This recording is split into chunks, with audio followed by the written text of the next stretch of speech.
ಪರೀಕ್ಷೆಗಳ ಮುಗಿದ ನಂತರ ಕೆಲ ಸಮಯ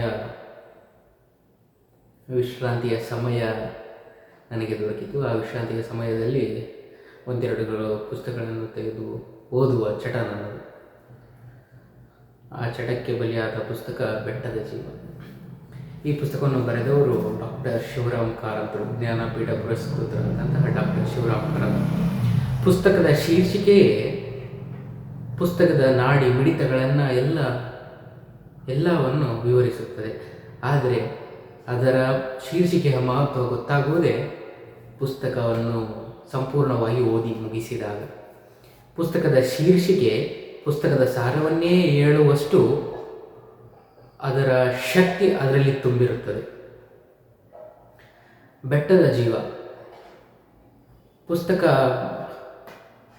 ಮಲೆನಾಡಿನ ಬದುಕನ್ನು, ಮಲೆನಾಡಿನಲ್ಲಿರುವ ವಿಭಿನ್ನ ಬದುಕನ್ನು ಹಾಗೂ ಪೇಟೆಯಲ್ಲಿರುವ ವಿಭಿನ್ನ ಬದುಕನ್ನು, ವಿಭಿನ್ನ ಬದುಕುಗಳ ವಿಭಿನ್ನತೆಯನ್ನು ತೋರಿಸುತ್ತದೆ.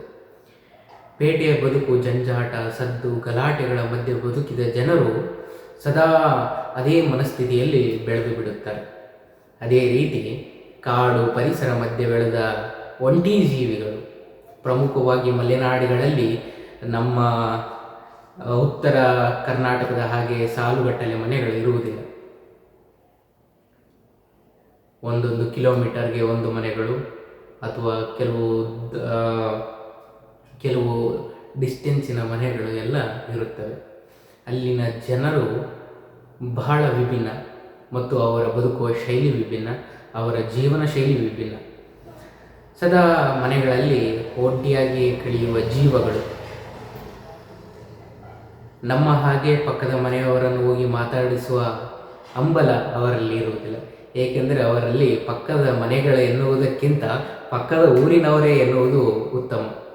ಏಕೆಂದರೆ ಅಲ್ಲಿರುವ ಪರಿಸರ ಅಥವಾ ಅಲ್ಲಿರುವ ಜೀವನ ಶೈಲಿ ಆಗಿದೆ. ದಾರಿ ತಪ್ಪಿದ ರಾಯರು ಬೇರೆ ಕೆಲಸಕ್ಕೆ ಹೋಗಬೇಕಾದ ನಮ್ಮ ಶಿವರಾಮ್ ಕಾರಂತರು ದಾರಿ ತಪ್ಪಿ ಯಾವುದೋ ಒಂದು ದಾರಿಯನ್ನು ಹಿಡಿದು ಕೆಳಬೈಲಿನ ಗೋಪಾಲಯ್ಯನವರ ಮನೆಗೆ ತೆರಳುತ್ತಾರೆ.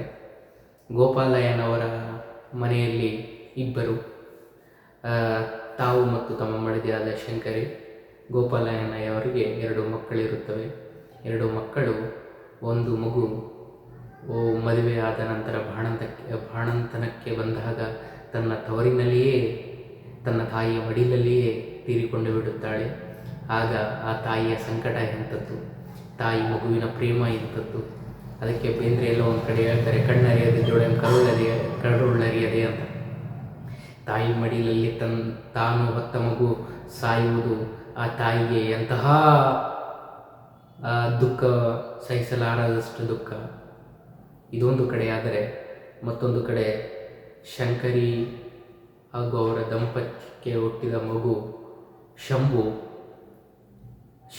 ಚೆನ್ನಾಗಿ ಓದಿ ಬೆಳೆಯಲಿ, ಇದೇ ರೀತಿ ನಮ್ಮ ಹಾಗೆ ಹೊಲ ಗದ್ದೆ ಕೆಲಸಗಳನ್ನು ಮಾಡದೆ ತನ್ನ ಜೀವನವನ್ನು ಚೆನ್ನಾಗಿ ರೂಢಿಸಿಕೊಳ್ಳಲಿ ಎಂಬುವ ಮಹತ್ವಾಕಾಂಕ್ಷೆಯಿಂದ ಗೋಪಾಲಯ್ಯನವರು ಮತ್ತು ನಮ್ಮ ಶಂಕರಿ ಅವನಿಗೆ ಇಂಗ್ಲೀಷ್ ಮೀಡಿಯಂ ಶಾಲೆಗೆ ಹಾಕ್ತಾರೆ. ಇಂಗ್ಲೀಷ್ ಕಲಿತಾ ಶಂಭು ಇಂಗ್ಲೀಷ್ ತಲೆಗೇರಿ ಮದವೇರಿ ತನ್ನ ಹುಟ್ಟು ಬೆಳೆದ ಊರನ್ನು ತ್ಯಜಿಸಿ, ತಂದೆ ತಾಯಿಯನ್ನು ತ್ಯಜಿಸಿ ಯಾವುದೋ ಪಟ್ಟಣಕ್ಕೆ ಸೇರಿಬಿಡುತ್ತಾನೆ. ಹಾಗೆಯೇ ಯಾವಾಗೋ ಬರುತ್ತಿದ್ದ ಶಂಭು ಕೊನೆಗೆ ಬರುತ್ತಾ 10 ವರ್ಷ ಆದರೂ ಮನೆಗೆ ಬರಲೇ ಇಲ್ಲ. ಆದರೆ ತಂದೆ ತಾಯಿಗೆ ತುಂಬ ಸಂಕಟ, ಕೇಳಲಾಗದಷ್ಟು ಸಂಕಟ, ಹೇಳಲಾಗದಷ್ಟು ಸಂಕಟ. ಯಾರ ಮುಂದೆ ಹೇಳುವುದು, ಯಾರ ಮುಂದೆ ಬಿಡುವುದು? ಏಕೆಂದರೆ ತಮ್ಮ ವಾಸಸ್ಥಾನ ಇರುವುದು ಕಾಡಿನ ಮಧ್ಯೆ. ಜನರ ಪರಿಚಯವಿಲ್ಲ, ಜನರ ಒಡನಾಟ ಇಲ್ಲ. ದುಃಖವನ್ನು ಯಾರಿಗೆ ಹೇಳುವುದು? ದಾರಿ ತಪ್ಪಿ ಬಂದ ರಾಯರು ಅವರ ಕುಟುಂಬದ ಎಲ್ಲ ಸಮಸ್ಯೆಗಳನ್ನು ಕೇಳಿ ನಾನು ಹುಡುಕುತ್ತೇನೆ ಎಂಬುವ ಧೈರ್ಯವನ್ನು ಆ ದಂಪತಿಗಳಿಗೆ ನೀಡುತ್ತಾರೆ. ಇಲ್ಲಿ ಪುಸ್ತಕದ ಆಳ ಅಂದರೆ ಒಂದು ಅಲ್ಲಿನ ಪ್ರಕೃತಿ ಮತ್ತು ತಾಯಿ ಮಗು ಹಾಗೂ ಪೋಷಕರು ಮತ್ತು ಮಗುವಿನ ಸಂಬಂಧ ಎಂತಹದ್ದು ಅಂತ. ಹೊತ್ತು ಸಾಕಿದ ತಾಯಿಯನ್ನೇ ಬಿಟ್ಟು ವಿದ್ಯೆಯನ್ನು ತಲೆಗೆ ಇರಿಸಿಕೊಂಡ ಮಕ್ಕಳು ಸ್ವಂತ ಅಸ್ತಿತ್ವವನ್ನು ಬಿಟ್ಟು ಬೇರೆ ಎಲ್ಲೋ ಕಡೆ ಹೋಗಿ ಜೀವನ ನಡೆಸುತ್ತಾರೆ. ಜೀವನ ನಡೆಸಲಿ, ಪರವಾಗಿಲ್ಲ, ಆದರೆ ಜೀವ ಕೊಟ್ಟವರನ್ನು ಮರೆಯುವುದು ಅದು ಎಂತಹ ದುರಾಲೋಚನೆ, ದುರ್ಬುದ್ಧಿ ಎನ್ನುವುದು ವಿಸ್ಮಯ.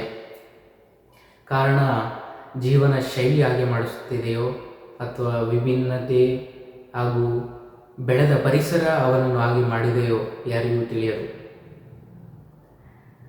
ಜಗತ್ತಿಗೆ ತಾಯಿಗೆ ಜಗತ್ತಿನ ಅವಶ್ಯಕತೆ ಇಲ್ಲ, ಆದರೆ ಜಗತ್ತಿಗೆ ತಾಯಿಯ ಅವಶ್ಯಕತೆ ಇದೆ. ತಾಯಿಯನ್ನು ಪ್ರೀತಿಸುವುದು, ಪೂಜಿಸುವುದು, ಅವಳನ್ನು ಕಾಪಾಡಿಕೊಳ್ಳುವುದು ಪ್ರತಿಯೊಂದು ಜೀವಿಯ ಜವಾಬ್ದಾರಿ. ಆದ ಕಾರಣದಿಂದ ಈ ಪುಸ್ತಕ ನೇರವಾಗಿ ಅಲ್ಲದೆಯೂ ಪರೋಕ್ಷವಾಗಿ ಯಾವುದೇ ಕಾರಣಕ್ಕೂ ನಿಮ್ಮ ವಿದ್ಯೆಗೆ ತಕ್ಕಂಥ ಹುದ್ದೆ ಯಾವುದೇ ಪಟ್ಟಣದಲ್ಲಿ ಸಿಗಲಿ, ಆದರೆ ಪಟ್ಟಣಕ್ಕೆ ಸೇರಿದ ಮೇಲೆ ತಂದೆ ತಾಯಿಗಳನ್ನು ಮರೆಯದಿರಿ, ಆ ಜೀವಗಳನ್ನು ನೋಯಿಸದಿರಿ ಎಂದು ಪರೋಕ್ಷವಾಗಿ ಆ ಪುಸ್ತಕದಲ್ಲಿ ಗೋಪಾಲನ ಅವರ ದಂಪತಿಗಳು ಆ ಮನಸ್ಸಿನಲ್ಲಿ ಅಡಗಿಟ್ಟ ನೋವು ವಿಭಿನ್ನ, ವಿಚಿತ್ರ. ಇಡೀ ಜಗತ್ತಿನಲ್ಲಿ ಅತಿ ಹೆಚ್ಚು ನೋವು ಅನುಭವಿಸಿದವಳು ತಾಯಿ, ಮತ್ತು ಅದು ಯಾವಾಗ ತನ್ನ ಮಗುವಿಗೆ ಜನ್ಮ ನೀಡಿದಾಗ. ಮತ್ತು ಅದೇ ರೀತಿ ಇಡೀ ಜಗತ್ತಿನಲ್ಲಿ ಅತಿ ಹೆಚ್ಚು ನೋವು ಅನುಭವಿಸುವುದು ಅದೇ ತಾಯಿ, ಯಾವಾಗ ಹೊತ್ತು ಹೆತ್ತು ಸಾಕಿದ ಮಗ ಮನೆ ಬಿಟ್ಟು ಮನೆಗೆ ತಿರುಗಿ ಬಾರದೆ ಹೋದಾಗ. ನಾವು ಎಲ್ಲರೂ ತಾಯಿಗೆ, ತಂದೆ ತಾಯಿಗಳಿಗೆ ಗೌರವ ಕೊಡದೆ ಹೋದರೆ, ತಂದೆ ತಾಯಿಗಳನ್ನು ಪ್ರೀತಿಸದೆ ಹೋದರೆ ಅಥವಾ ಅವರನ್ನೇ ಕಾಣದೆ ಹೋದರೆ ನಮ್ಮ ಜೀವನ ಅಥವಾ ನಮ್ಮ ಬದುಕು ಸಾರ್ಥಕವಾಗಿದೆ. ಬದುಕಿಗೆ ಸಾರ್ಥಕತೆ ಬರುವುದೇ ಆ ಸೂರ್ಯಚಂದ್ರರನ್ನು ಸದಾ ಸೂರ್ಯಚಂದ್ರರ ಮಡಿಲಲ್ಲಿ ನಾವು ಇದ್ದಾಗ.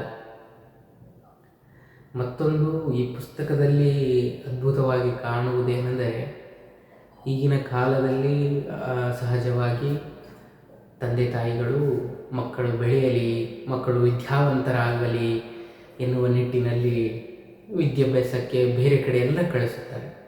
ಆದರೆ ಈಗಿನ ಮಕ್ಕಳು ಯಾವುದೋ ಒಂದು ಪರಿಸರಕ್ಕೆ ಅಂಟಿಕೊಂಡು, ಯಾವುದೋ ಮೋಜು ಮಸ್ತಿಗಳಿಗೆ ಅಂಟಿಕೊಂಡು ತಮ್ಮ ಸ್ಥಿರ ಬದುಕನ್ನೇ ಬದಲಿಸಿಕೊಂಡು ವಿಭಿನ್ನವಾಗಿ ವರ್ತಿಸಲು ಪ್ರಯತ್ನ ಪಡುತ್ತಿರುತ್ತಾರೆ. ಬದಲಾಗುವ ಹಂಬಲದಲ್ಲಿ ಇರುತ್ತಾರೆ. ತಾರುಣ್ಯದ ಮೋಹ ಇದೆಲ್ಲವೂ ಆ ಮನುಷ್ಯನನ್ನು ಬದಲಾಗಿಸುತ್ತದೆ. ಆದರೆ ನಿಜವಾಗಿಯೂ ಯಾವ ಮಗು ತನ್ನ ಸ್ಥಳವನ್ನೂ ಬಿಟ್ಟು ಬೇರೆ ಸ್ಥಳಕ್ಕೆ ಹೋಗಿ ಆದರೆ ತನ್ನ ಅಸ್ತಿತ್ವವನ್ನು ಮರೆಯುವುದಿಲ್ಲವೋ ಅವನೇ ನಿಜವಾದ ತಂದೆ ತಾಯಿಗಳಿಗೆ ತಕ್ಕ ಮಗ ಅಥವಾ ತಕ್ಕ ಮಕ್ಕಳು ಎನ್ನುವುದು ಸ್ಪಷ್ಟವಾಗುತ್ತದೆ. ಈ ಪುಸ್ತಕ ಬಹಳ ಅದ್ಭುತವಾಗಿ ನೇರವಾಗಿ ಏನನ್ನು ಹೇಳುತ್ತದೆ ಅಂದರೆ, ದಯವಿಟ್ಟು ಪ್ರಪಂಚದ ಯಾವುದೇ ಮಕ್ಕಳು ತಮ್ಮ ತಂದೆ ತಾಯಿಗಳನ್ನು ಬಿಟ್ಟು ಹೋಗಬೇಡಿ.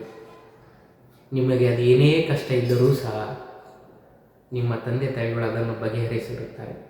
ಅದು ನೀವು ಎಷ್ಟೇ ದೊಡ್ಡ ವಯಸ್ಸಿನವರಾದರೂ ಸಹ ನಿಮ್ಮ ತಂದೆ ತಾಯಿ ಇರುವವರೆಗೂ ನೀವು ಜವಾಬ್ದಾರಿಯನ್ನು ತೆಗೆದುಕೊಳ್ಳುವ ಅವಶ್ಯಕತೆ ಇಲ್ಲ.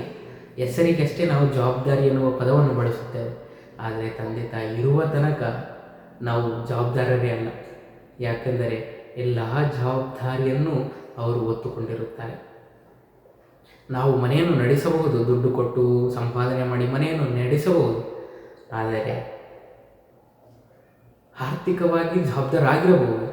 ಆದರೆ ಈ ಮಕ್ಕಳ ಜವಾಬ್ದಾರಿ, ಈ ಮಕ್ಕಳ ಮನಸ್ಸಿನ ಜವಾಬ್ದಾರಿ, ಈ ಮಕ್ಕಳ ಪ್ರೇಮದ ಜವಾಬ್ದಾರಿಯನ್ನು ತಂದೆ ತಾಯಿಗಳು ಸಹ ಕೊನೆ ಉಸಿರಿರುವವರೆಗೂ ತಮ್ಮ ಜವಾಬ್ದಾರಿ, ಇದು ನಮ್ಮ ಜವಾಬ್ದಾರಿ, ನಾವು ಮಾಡಬೇಕಾದ ಕೆಲಸ ಎಂದು ಆ ಕೆಲಸದಲ್ಲಿ ಸದಾ ನಿರತರಾಗಿರುತ್ತಾರೆ.